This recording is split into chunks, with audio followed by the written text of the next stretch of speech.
While we're waiting, Ellis, if you don't mind, I'll very quickly introduce. We have a new board member starting tonight. As you remember, Luke Lewis was a Kirkland appointee and his term expired. That seat then rotated to the town of Marcy, and they have appointed Carl Anise, who's in the upper right-hand corner there. So welcome, Carl, to your first meeting. Thank you. Everybody's waiting. Hi, Carl.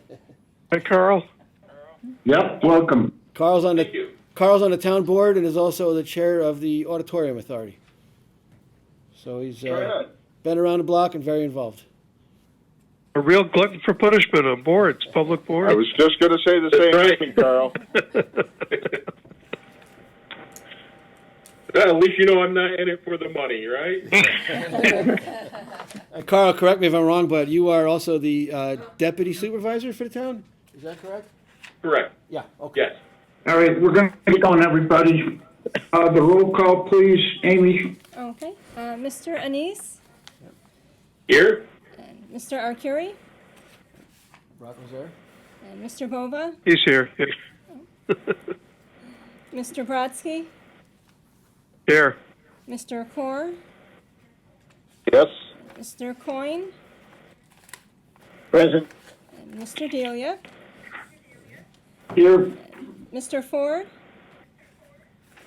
Here. Mr. Karam, Here. Mr. Mutolo, Here. Mr. Sampson, and Ms. Cesny. Here. Okay, thank you. Okay, you have the draft minutes from our December 20, 2021 meeting. Is there a motion to approve? I'll make the motion. Second. Any comments, corrections, deletions? All those in favor? Aye. Aye. Hi. Anybody opposed? Thank you. The next order of business is the election of officers, always a very awkward time.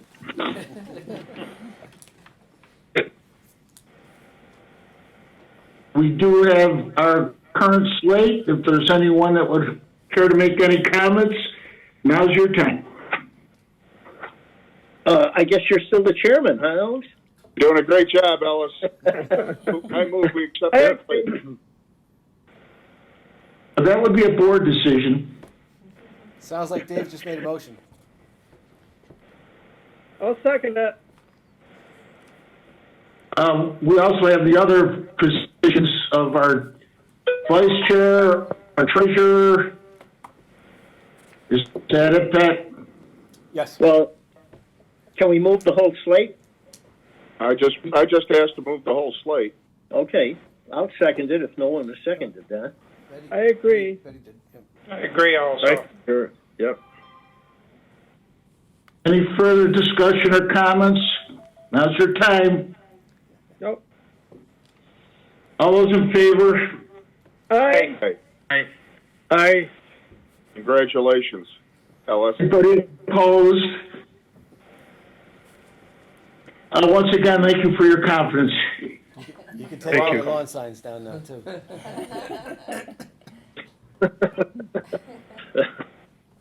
Moving right along, our first item on the agenda is a resolution for professional engineering services. Eric? Yes, thank you, Chairman. This came through Capital Committee on January 27th. From 2015 capital bonds, this would be paid out of.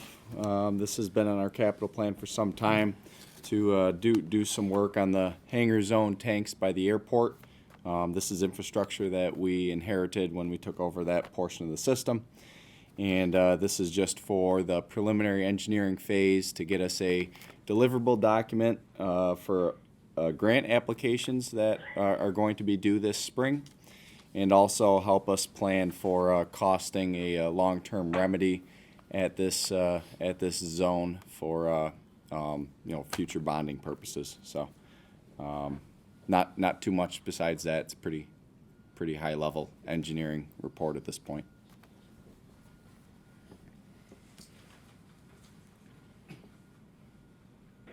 Does anybody have any questions regarding this proposed resolution? Someone care to move it as presented? I'll move it. I'll second. Any further discussion? All those in favor? Aye. All right. Aye. Anybody opposed? Thank you. The next item on our agenda is a resolution authorization to expend funds for distribution system SIPP rehabilitation. Eric? Great, thank you. This project will actually be the first rehabilitation of water main project using this technology in our system. This also went through Capital Committee on January 27th. This project, I had a few notes that I just wanted to touch base on real quick, would be paid out of 2020 capital bonds, 2019 IMF funds, and 2022 IMF monies. This project also came in below budget for the work planned. The hope is, this rehabilitation method works well for our system because it will lead to, an increased rate of system renewal. Rehabilitation is much cheaper than a full-scale replacement, especially with the cost of ductile continuing to climb in this climate. So that's all I had on this. Any questions for Eric regarding this proposed resolution? Total Yeah, amount? I'll move it. Quick question for information, though. Are we targeting a specific area, and how much of an area are you talking about to test this technology? Yeah, so I guess first I would say the word test. I would say I would use caution in using that word. This has been rolled out throughout many utility authorities and municipalities throughout upstate New York, so it is proven. It'll just be our first application of it. We're going to be rolling out about over 3,000 feet during this phase. The streets were chosen based on break frequency. Break frequency per linear mile is a common metric we use. It's a pretty typical industry metric. So it's not cherry picked. We want to do this street or that street for specific reasons. It's based on quantifiable data. And one of our problem areas that we are going to be attacking with this is Leland Ave, which you all know that's an area with contaminated soil and can get costly for repairs when we've had them. So this will be a great application for use in that location as well. Good. Sounds very interesting. Anything else? Any other questions? Someone care to move it as presented? Bruce? I'll move it, Alice, but I do have a brief comment. Sure. Oh, okay. What I wanted to say was I am thrilled that we're investigating new technologies with respect to pipe repair and upgrade or replacement. There is no way this system can survive in a 150-year replacement schedule, which is what we're basically on in terms of replacing all the transmission lines, because we can only afford to do 1 or 2 miles a year, and anything that we can do to reduce the cost per mile, I just compliment the staff on moving in the direction of trying to find innovative ways of increasing our repair of transmission pipes, so that we can look at something more reasonable. 75, 50, would never be 50, but maybe 75 to 85 years replacement schedule on our system. It's not something we're even going to be around at 85 years, to worry about.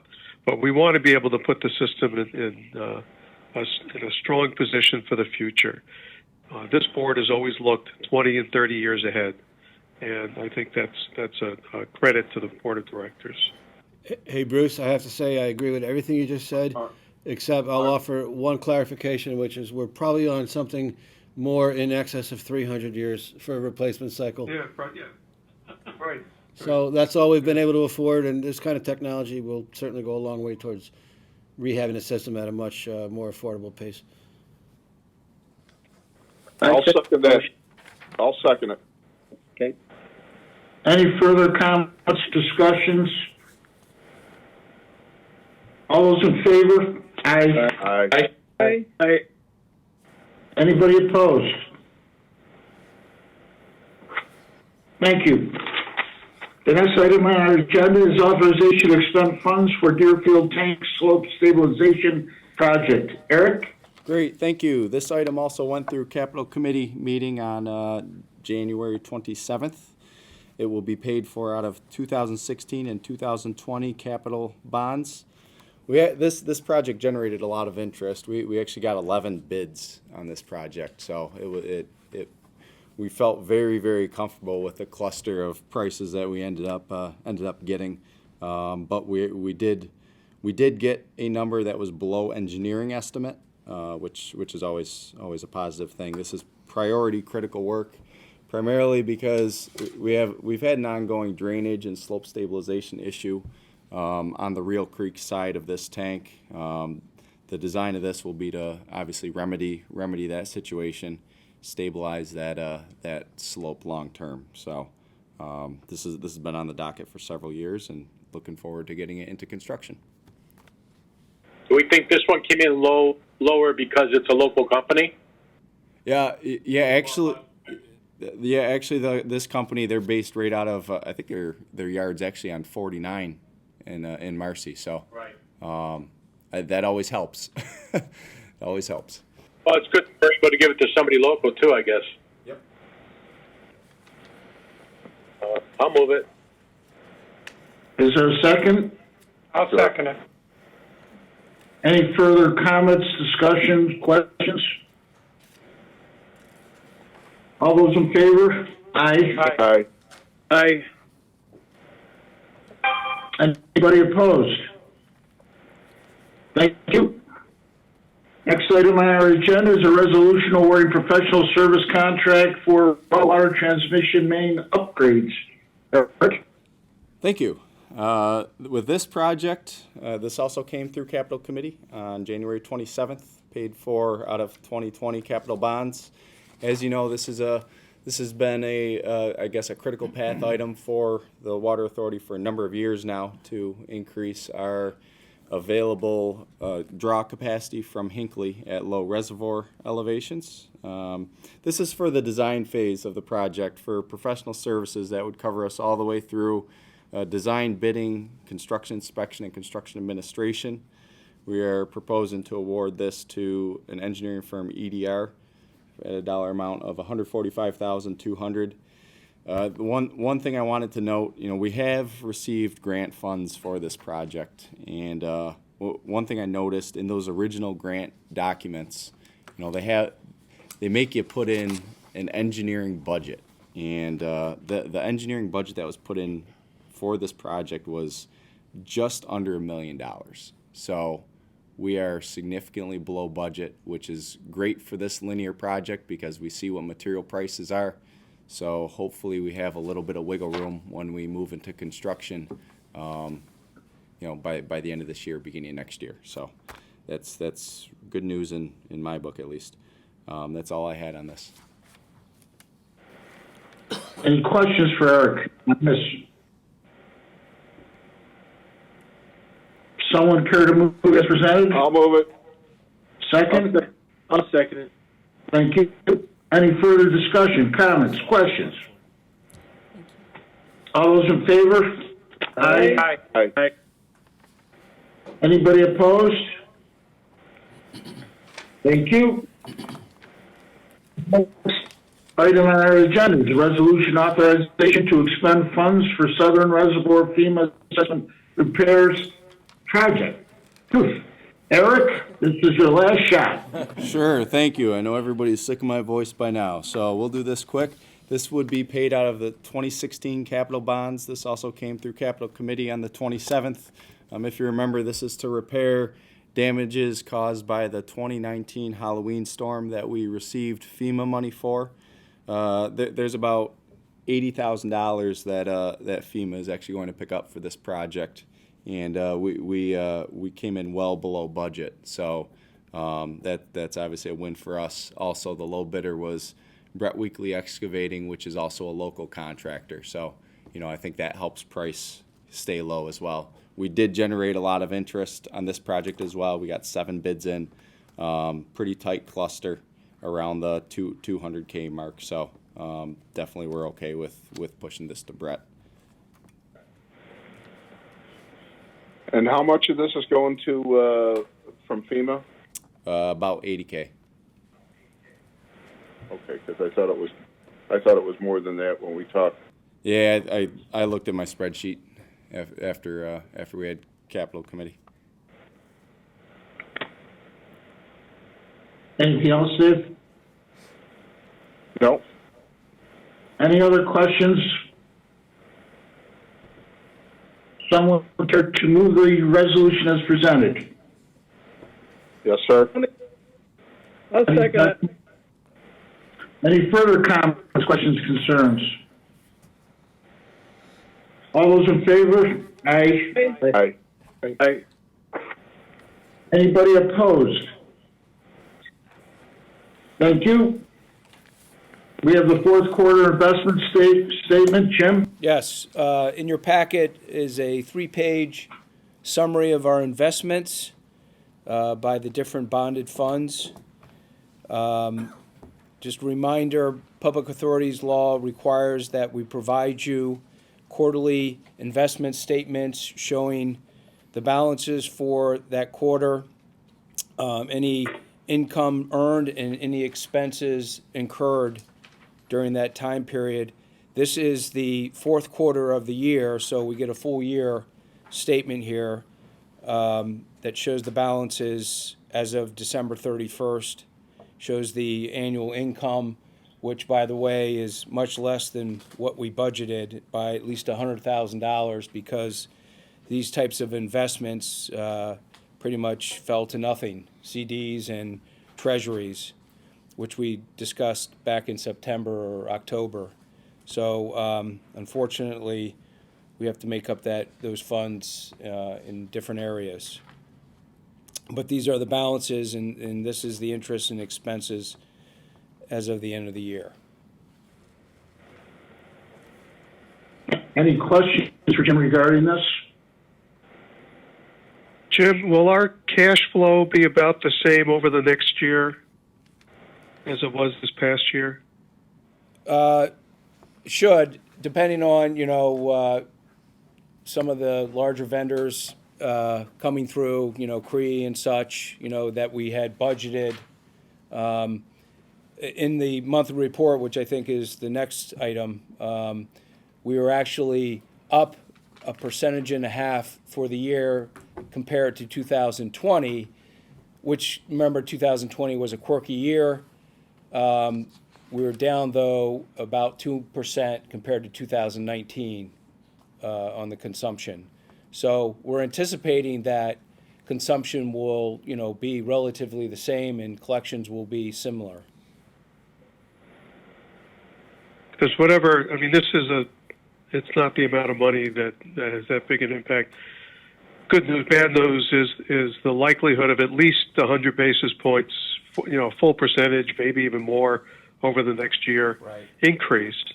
So this could be a positive on the budget. Right, and we budgeted much less this 2022 budget. So I believe it was 90,000 that we had budgeted, much less than the 250,000 we did in the previous year. So at the time we did that, we didn't know how the market was going to be, and obviously it looks like interest rates are going to go up.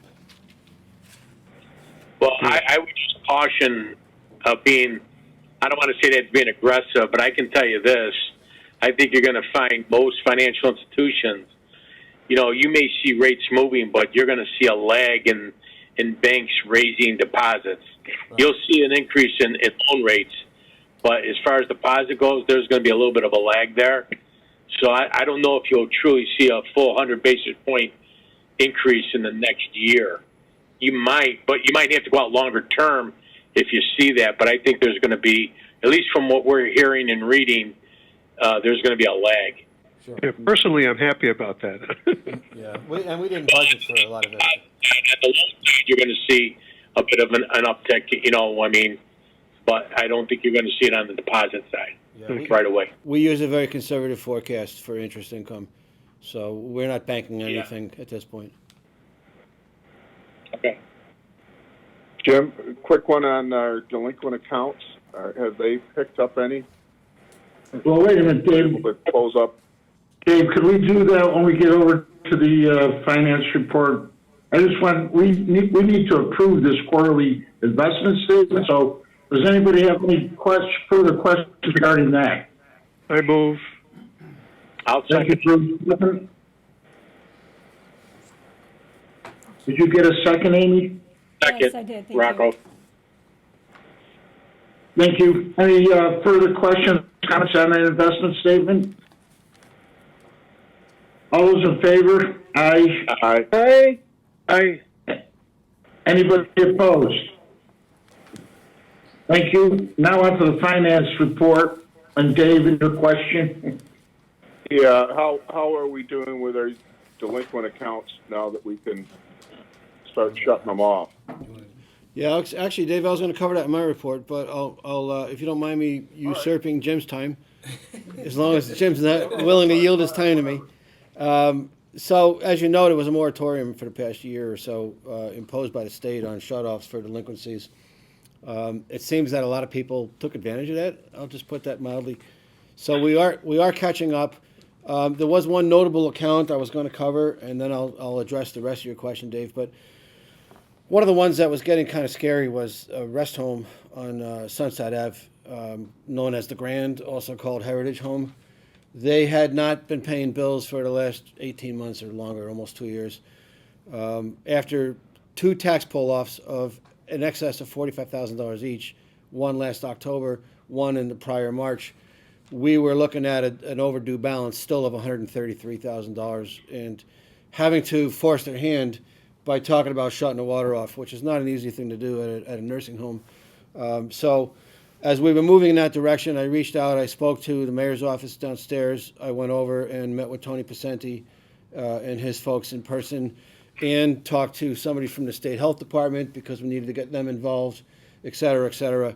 In the meantime, I had put in 3 phone calls down to their headquarters in Valley Stream on Long Island and got no response over 6 weeks. We weren't getting calls back from the local facility. Somehow Tony Pacenti got them to call him back, and then they finally contacted us. So essentially, crisis averted. They entered into a settlement agreement with us. We just received a check from them for almost $73,000. They've agreed that they will keep the current payments up to date month to month while they pay down the remainder of the back balance over the course of the rest of this fiscal year. So that was one of the more notable ones. We also have another nursing home called The Pines that is behind, not nearly the kind of numbers we're talking about. I think it was $18,000 roughly. So we're getting ready to go after them. There's an apartment complex that's a pretty big one that Ann has finally heard from, and we're in negotiations with them. They owe us $84,000, or maybe a little more than that, $88,000, something in that range. It's called the Michael Walsh Apartments, and Ann's finally gotten some contact with them, and we're negotiating for them to make a payment and a payment plan. But overall, Dave, to answer your question, we're doing a lot of catching up. Jim Mack gave me a report earlier today about the postings. We've done a lot of posting on accounts. Unfortunately, we haven't had the response that we like to see and typically do see from posting. Usually that drives a lot of money in. It hasn't this time. So our next step is to really start talking about putting a team together and doing aggressive shutoffs and letting word of mouth spread around. But it's been, as I said, it's been a year of a moratorium. We were forbidden. A lot of people took advantage of it, and we're behind the 8 ball and playing catch up, but we're making good strides right now. Well, once we shut a couple off and stuff, I think the word will get around that, Yeah.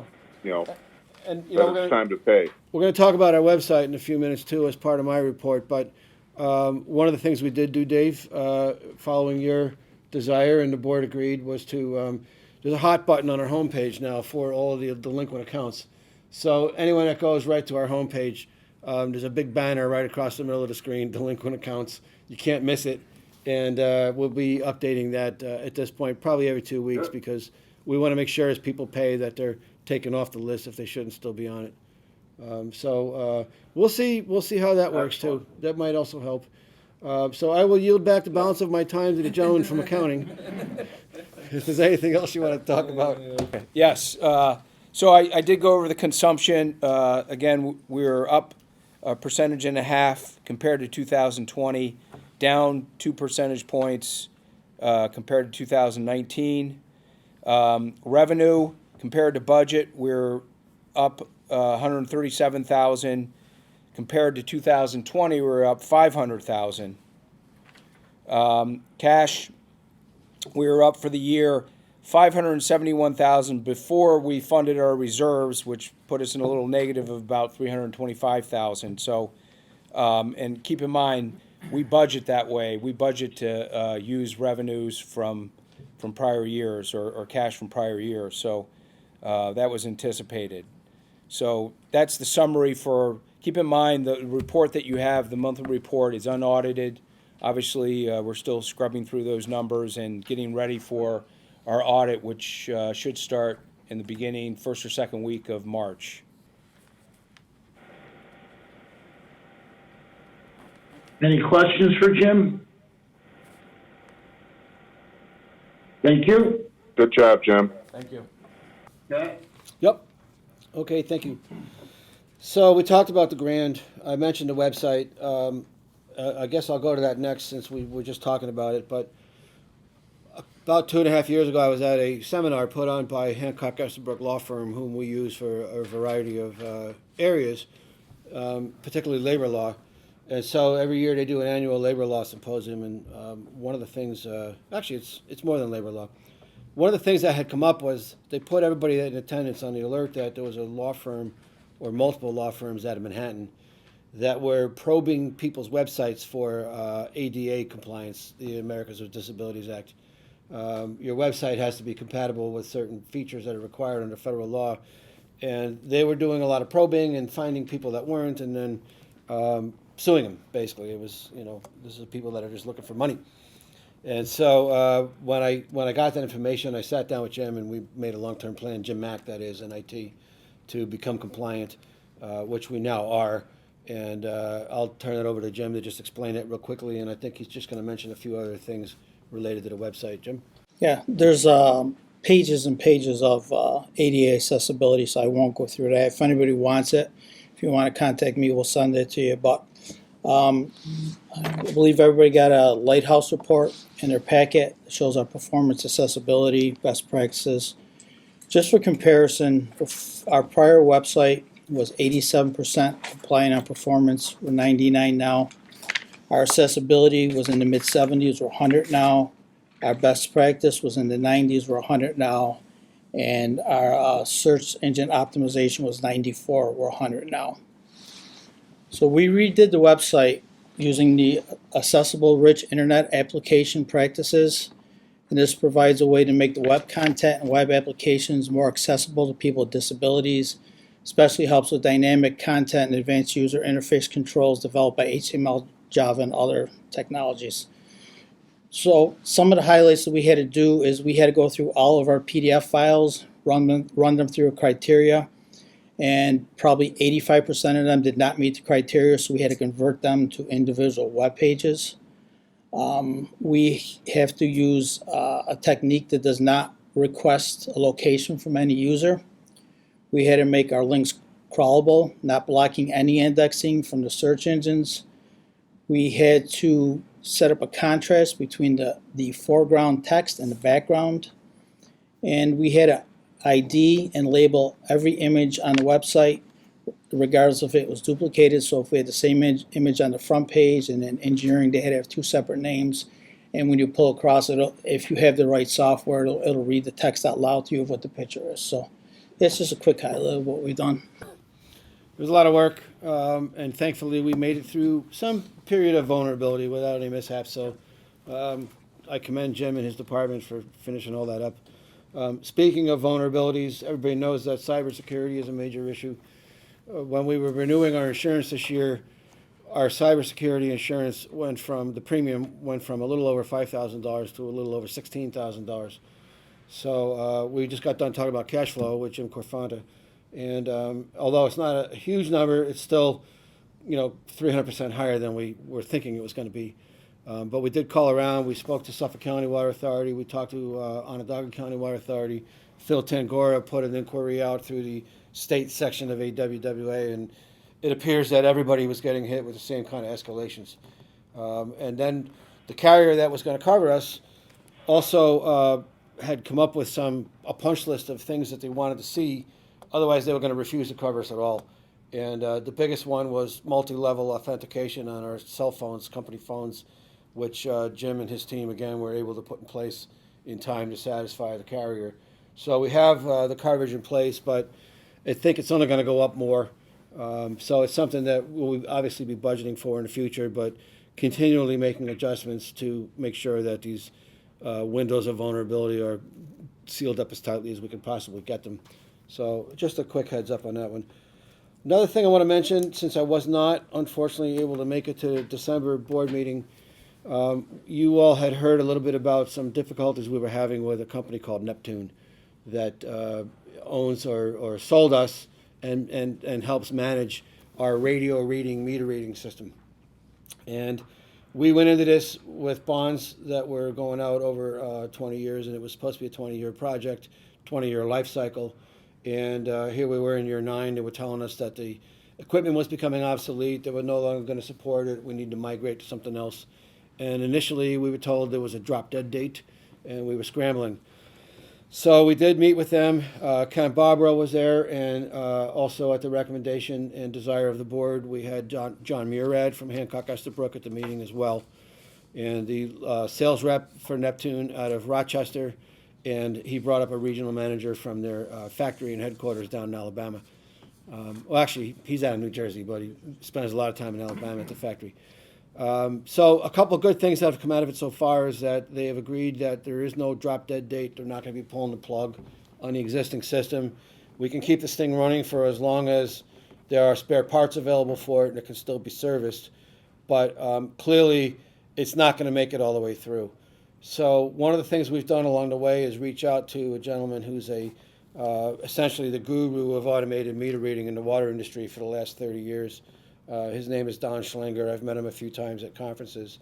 Ken has been in contact with him, and we are going to engage him for just a couple hours of his service to evaluate our situation. He is probably the leading expert as far as knowing what technology meshes with what, how things are encoded, etc. And so we'll gather some ideas from him. In the meantime, Neptune has come back with a couple of alternatives they'd like to see us move into.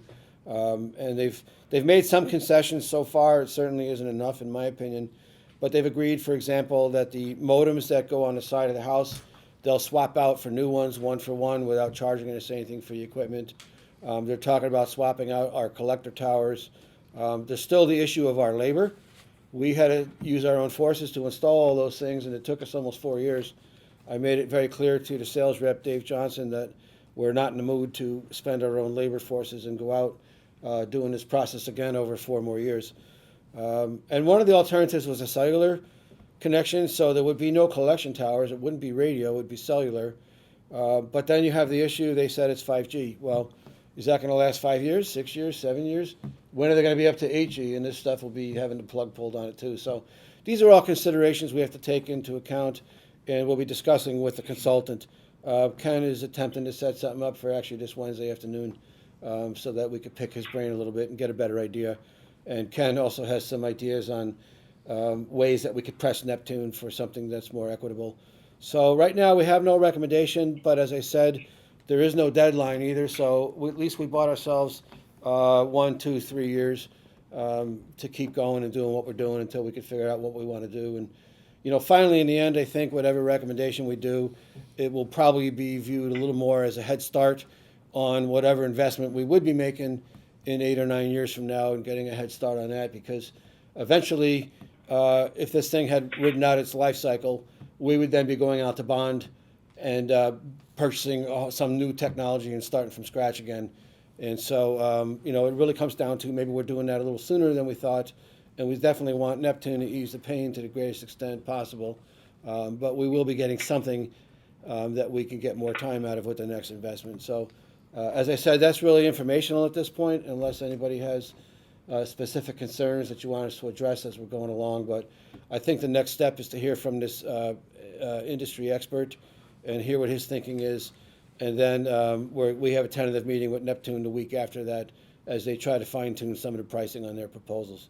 So we'll keep you posted. I'm sure we'll have more at the March meeting to talk about from there. So the next thing I was going to mention is that, and the board agreed, and we put this out with our rate hearing as a change in policy and pricing, and that was that we were no longer going to be eating the cost of these credit card fees for payments.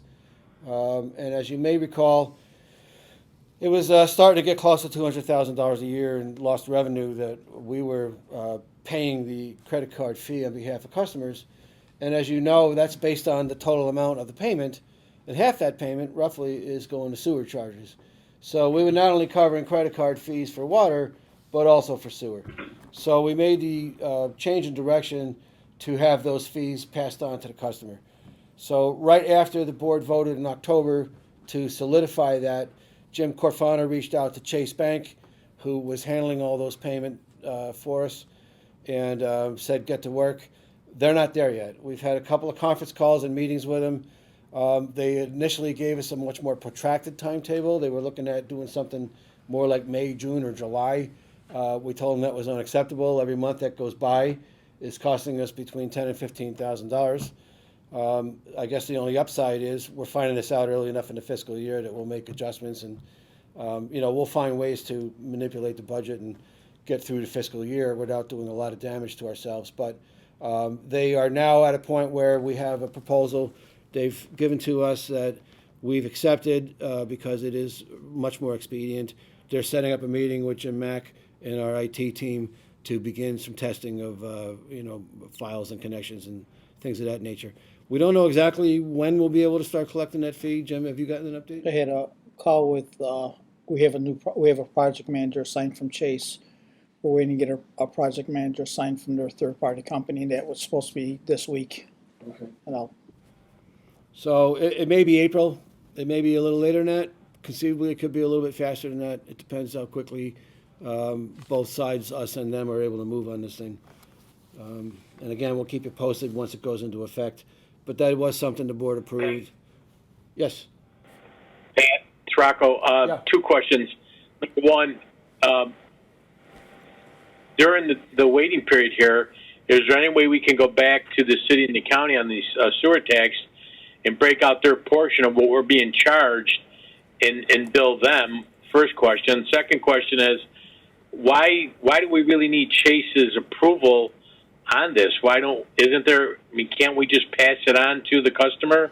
I mean, what do we really need approval for? Is it more of a billing process issue, or? It's not approval. We've told them we're going to do it. They need to make it happen. So they have to set it up so that those fees will be pulled out and isolated and not charged against our account. So there's a little bit they need to do. Jim, I don't know if you want to elaborate on that at all, but we use Chase for all of our credit card processing. So that's web payments, IVR payments, kiosk payments. So they're the back end processing for us. So they have to make the 2.5% charge on the transactions for us. yeah. Okay. And the other thing, in the meantime, is there any way we can go back to the city and county and ask for their portion just to be reimbursed to us? I mean, we're collecting for them, but should we pass that cost on to them going back to January 1st? Well, I'd love to have a conversation with them, and I'll certainly do that. There's a lot of things I'd like to renegotiate overall on the billing agreements. But that would that would be a quick one. Yeah. All right. Yeah. I'll reach out. I'll let you know how it goes. Okay. Next thing I want to mention, Hinkley Reservoir, is we're back into our typical February song and dance that we've found ourselves trapped in for the last few years. Ever since we had a negotiated settlement with them and found out that they in turn negotiated a side settlement with Brookfield Power, the operator of the two hydroelectric dams just below Hinkley, one at Prospect, one at Trenton Falls. And so the state agreed with them after 100 years of operation that from now on, whenever they need to slow down what they're letting out of Hinkley and deviate from that diagram they use to determine the release rates, they now have to either make up those flows to Brookfield or pay them in cash the equivalent of their lost revenue. And so for, as I said, for 100 years, when the weather was a little dry, they would do maybe not quite as well. When the weather was wet, they would do very well. Depends how much water is available because they're dependent on the weather. And now the state has guaranteed them they're going to do just as well in the dry weather as they do in the wet weather. And so what happens is Canals, which is now part of the Power Authority, is responsible for cutting that check straight out of the Power Authority coffers. And so to minimize the damage, they do everything they can to do as many over-releases as possible to make up for under-releases, which they did last summer. They're still trying to equalize it. Otherwise, at this point, they're going to be cutting them a check for several $100,000. So they're running it down again, and I've had conversations with the chief hydrologist, Howard Goebel. I've gone on record with him both over the phone and via email. I'm going to do it again tomorrow, just insisting that they maintain it at 1,200. Right now, it's down at 1,202, and it was spilling over the top of the dam, which is elevation 1,225, right up through Christmas into the holidays. So in 6 weeks, we've lost approximately 23 feet of elevation in the reservoir because they're trying to comply with the diagram, and also for a while they were trying to make up for some under releases out of the dam. Howard has assured me that they'll stop it when when it gets close. He says, you know how this always ends up. We'll put the brakes on. We'll do it, but we got to get as much out of it as we can. And I said, well, don't do it at 1195 like you did a few years ago. If you're going to do it at 1,200, because right now the watershed is frozen up and there's nothing really flowing into the reservoir. We're going to get a couple warm days down here, but it won't be that warm up there. And so whenever they run it down in the middle of the winter, there's no way for it to recover until the spring runoff hits. I guess the good news is, though, with all the leak detection we've done and very aggressive repairs, we're only averaging around 18 to 19 million gallons a day right now withdrawals. On a bad day with some breaks, maybe it's a little over 20. But when we had that problem back in 2015-16, that winter, we were running about 26, 27 million gallons a day. And we were almost to the point where we had to bypass the treatment plant to get enough water into the system. We're nowhere near that right now, so we're in much better shape to tolerate it than we were a few years ago, which is a real credit to our engineering and our maintenance folks. But it also brings up the importance of a contract that you just approved a few minutes ago on the raw water line, because that 5,000 feet of phase 2, putting in 54-inch diameter pipe, will get us very significant hydraulic improvements. And it means that once that's in line and it's connected at both ends, we won't have to worry about the reservoir going down to that 1195 level. We'll have hydraulic capacity to get all the water we need and then some. So this is hopefully the last winter, or maybe next winter will be the last winter that we'll be having this annual tug of war with them, because once this next phase of the raw water line is done, we really won't be affected by them going down even 10 feet further than they're holding it now. So we're seeing some light at the end of the tunnel with this project. It will be a huge fix for us, and it'll allow Canal Corp to be able to give more water to Brookfield without harming us, and solve some of their financial woes at the same time. But I just wanted to call it to your attention, just in case you hear from somebody, that it is getting down low. We are in contact. We are on record. So I'm confident that they'll hold it at the right level once we get there. Two more things I want to mention. One is the officers of the board, Ellis and Rocco. I'm not sure if you've even seen it in your email yet. I only sent it out a short while ago. Bruce has it. The Utica Common Council had a community, activist, I guess I'll call it. Maybe that's not a fair label. a very concerned citizen who's extremely pro environmental benefits, and has put a resolution in front of the Utica Common Council to asking the city and the county to pony up a lot of their money for infrastructure funding they got from the federal government and devote it to lead service line replacements. Now, Bruce, we were talking with Bruce before the meeting started. He was the first one on screen, and what I've said and also said in an earlier email, I've already had a lot of conversation with the city and the county, and they've assured me that a good portion of that money will be devoted for lead service pipes. But we're not quite there yet. It's a little premature. I just have a hard time with the language in the resolution. It's not like something that an attorney would have written for the Common Council. It was a citizen resolution. It's quite inflammatory, and it's a little bit demeaning to several parties that are in it. But nevertheless, it's in committee with the council, and we have been invited to come down and talk about it. That's going to happen this Wednesday afternoon at 4:30. And hopefully we'll at least get this language tempered a little bit, and we'll let them understand that we are working towards the same goal. We just have some hurdles we have to clear with the EPA because the final lead regulations haven't been completed yet. So we're not ready to go out and start ripping out 3,000 pipes. Frankly, we don't even know where they all are yet. We're still trying to confirm that, and we have some time under EPA guidance to be able to do that. But I'm sure it'll be in the media.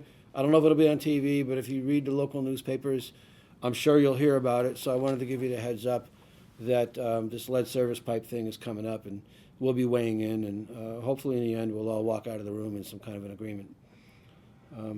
Last thing I'll mention, and then I'm done. I apologize, this is a long one, but again, I wasn't here in December, so I'm backtracking a little bit. We are having some discussions with our management employee association, which is the management union, and we sat down with them once, and we have another meeting coming up in the middle of next week. They were the ones that extended their contract for 1 year with a one-time pay increase that actually expired last April. So they're already behind on a new contract, and we're having some discussions with them now. So before it gets too far down the road, we'll brief the board in executive session and let you know what we're looking at and give you ample time to review it before anything actually comes up for a final vote. So with that, I'm done unless there's any questions. Any questions for Peter? Thanks, Pat. Alice? Any old business? Alice? Yeah. I just wanted to compliment the staff, particularly Jim, on the new website. I went through the whole thing after you sent it, after the email came out saying it was live. I even paid my bill online today, and it worked very nicely. After my wife stopped yelling at me for the rates going up so high, but it is an excellent site. I was able to access all kinds of information much easier than obviously it was in the past. I just think your indexing, the location, the ability to select different topic areas, to get information, to become current on things, it's really, really good. You guys did a wonderful job. I think it reflects the organization very well, and I want to thank you for the work that you did on that site. Agree wholeheartedly. Yep, I agree. I'll give you that. You've done a good job. Chip, you can also tell your in-laws I'll be down at the 500, so we'll be stopping in about 800 times. Okay, I'll let him know. And Bruce, you can pay me Under, advance under too, the if old you want. business, I'm sorry. Any new business? old business, Oh, Alice, very Yeah. quickly for Eric, a few months ago, we discussed about an additional turbine to be added up at our plant, and I was wondering if there's been any progress on that, given the amount of state money that's getting thrown around for those projects. Sure, I'll segue right into that, Dave. That not necessarily at our plant. The location that we're honed in on is at our Maynard regulator station, and that is going to be part of our energy performance-based work that we are starting to roll out. Probably the first piece of that will hit the board for March's meeting. So we can dive into it a little bit more at that point. Yep. Another one is the status on the Oxford Road pipe replacement, Oxford Hoffman. Yep. Oxford, Hoffman, and Terrace Hill materials are ordered. The rest of the materials are ordered, and looking to break ground once I guess weather allows and crew time allows. So we're Okay, thank you. Yep. All right. Any other old or new business? Yeah, Alex, are we confined to having Zoom meetings now, or or has something changed? Can we have in-person meetings? If we want to wear a mask for the entire time that we're in the meeting, I don't know about this distance stuff. I will not go to a meeting with a mask on for the meeting, Vince, so. Yeah, well, I agree with that. Yeah, I just wonder when, is it anything? Well, hopefully, Her Royal Highness will figure out that this thing is on the way out, and she'll end this nonsense once and for all. We'll just have to see. It makes no freaking sense to me whatsoever. So that's why we're on Zoom. But as soon as she lists that emergency, yes, we will be coming back in for regular meetings. And I look forward to that very much, believe me. Me too. Very good. Anything else? We're adjourned. Thanks, everybody.